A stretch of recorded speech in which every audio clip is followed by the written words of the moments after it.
Devolli beri detyrën në shtëpi duke mposhtur me Malia e me rezultatin 5-1 dhe ruan vendin e tretë. Dueli foli gjithi për vendasit. Nallbati hapi serinë e golave në minutën e 7, ndërkohë që Gropa tentoi të surprizonte duke vendosur baraspeshën e përkohshme në të 13-ën. Reagimi i vendasve ishte i menjëhershëm duke shënuar në minutën e 15 me Agon. Në pjesën e dytë, Devolli shënoi edhe 3 gola të tjerë me kolumbianin Alzete, Nallbatin dhe Kaplanin, duke vulosur përfundimisht fitore në këtë duel. Një sukses që i mban Devollin në vendin e tretë në tabelën e klasifikimit dhe automatikisht sigurojnë play-offin duke tentuar edhe një herë tjetër ngjitje në kategorinë e parë.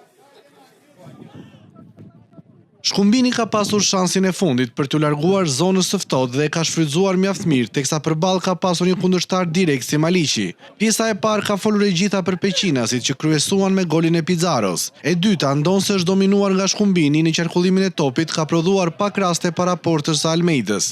Minuta e 70, Muzhaqi ka një rast të ardhur brenda zonës, por nguron të godas. Në minutën e 90 ka qenë Shibata, i cili tribloi 3 mbrojtës miq, pasoi sakt për Monde, por goditja e këtij të fundit në pozicion ballor përfundoi jashtë. Me këto episode, Peqinasit kanë marrë 3 pikë të arta në foshën e tyre, duke siguruar matematikisht qëndrimin në kategorinë e dytë, ndërsa nga ana tjetër Maliqi ndodhet i qetë në mes tabele.